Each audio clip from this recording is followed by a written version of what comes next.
Doctor Bhimrao Ambedkar, जन्म 14 अप्रैल 1891, मृत्यू 6 दिसंबर 1956। Bhimrao Ramji Ambedkar doctor Baba Saheb Ambedkar नाम से लोकप्रिय भारतीय बहुज्ञ, विधिवेत्ता, अर्थशास्त्री, राजनीतिज्ञ और समाज सुधारक थे। वे स्वतंत्र भारत के प्रथम विधि एवं न्याय मंत्री, भारतीय संविधान के जनक एवं भारत गणराज्य के निर्माताओं में से एक थे। आंबेडकर विपुल प्रतिभा के छात्र थे। वैसे ही वे अनन्य कोटि के नेता थे, जिन्होंने अपना समस्त जीवन समग्र भारत के कल्याण कामना में उत्सर्ग कर दिया।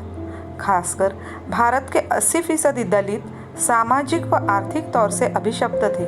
उन्हें अभिशाप से मुक्ति दिलाना ही डॉक्टर आंबेडकर का जीवन संकल्प था। डॉक्टर आंबेडकर का जन्म 14 अप्रैल 1891 को मध्य प्रदेश में स्थित महू नगर सैनिक छावनी में हुआ था। रामजी मालोजी सकपाल और भीमाबाई की वे 14वीं व अंतिम संतान थे। उनके व्यक्तित्व में स्मरण शक्ति की प्रखरता, बुद्धिमत्ता, ईमानदारी, सच्चाई, नियमितता, दृढ़ता, प्रचंड संग्रामी स्वभाव का मणिकांचन मेल था। संयोगवश भीमराव सातारा गांव के एक ब्राह्मण शिक्षक को बेहद पसंद आए। वह अत्याचार और लांछन की तेज धूप में टुकड़ा भर बादल की तरह भीम के लिए माँ के आंचल की छाव बन गए। बाबा साहब ने कहा, वर्गहीन समाज घटने से पहले समाज को जाति विहीन करना होगा। समाजवाद के बिना दलित मेहनती इंसानों की आर्थिक मुक्ति संभव नहीं। उन्होंने संघर्ष का बिगुल बजाकर आह्वान किया, छीने हुए अधिकार भीख में नहीं मिलते, अधिकार वसूल करना होता है।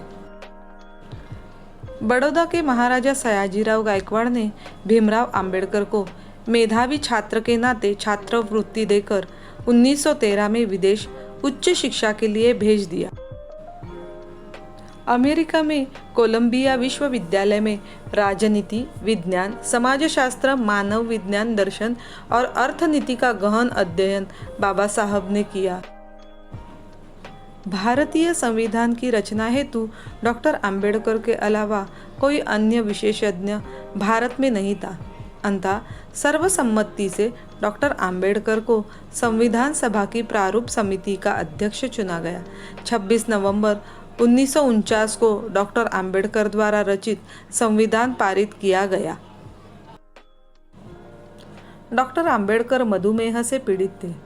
6 दिसंबर 1956 को उनकी मृत्यु दिल्ली में नींद के दौरान उनके घर में हो गई।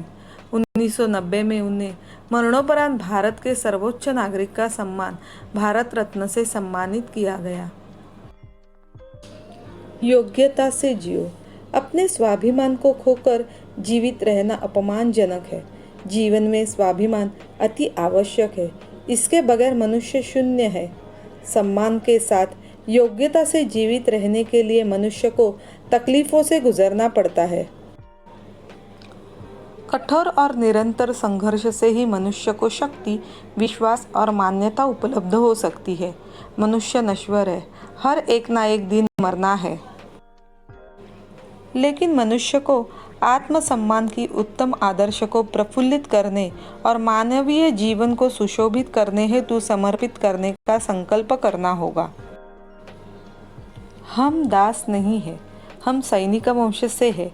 किसी वीर पुरुष के लिए स्वाभिमान के बिना जीवन जीने से अधिक शर्मनाक बात नहीं हो सकती। शिक्षित बनो, संगठित रहो, संघर्ष करो। एक संविधान चाहे जितना बुरा हो, वह अच्छा साबित हो सकता है यदि उसका पालन करने वाले लोग अच्छे हो। जीवन लंबा होने की बजाय महान होना चाहिए। किसी भी कौम का विकास उस कौम की महिलाओं के विकास से मापा जाता है। शिक्षा ही समाज में समानता ला सकती है। जब मनुष्य शिक्षित हो जाता है तब उसमें विवेक और सोचने की शक्ति पैदा हो जाती है। तब वह न खुद पर अत्याचार सहन कर सकता है और न ही दूसरों पर अत्याचार होते देख सकता है। कोई समाज जागरूक, सुशिक्षित एवं स्वाभिमानी होगा तभी उसका विकास होगा। जिस तरह मनुष्य नश्वर है, ठीक उसी तरह विचार भी नश्वर है। जिस तरह पौधे को पानी की ज़रूरत पड़ती है, उसी तरह एक विचार को प्रचार प्रसार की ज़रूरत होती है, वरना दोनों मुरझाकर मर जाते हैं। अगर आप मन से स्वतंत्र हैं, तो वास्तव में आप स्वतंत्र हैं। बुद्धि का विकास मानव अस्तित्व का अंतिम लक्ष्य होना चाहिए। किसी का भी स्वाद बदला जा सकता है, लेकिन जहर को अमृत में परिवर्तित नहीं किया जा सकता। सफलता कभी भी पक्की नहीं होती तथा असफलता कभी भी अंतिम नहीं होती। इसलिए अपनी कोशिश को तब तक जारी रखो जब तक आपकी जीत इतिहास ना बन जाए। शिक्षा प्रत्येक व्यक्ति के जीवन का आधार है। बुद्धि का विकास मनुष्य के अस्तित्व का अंतिम लक्ष्य होना चाहिए। We are Indians, firstly and lastly.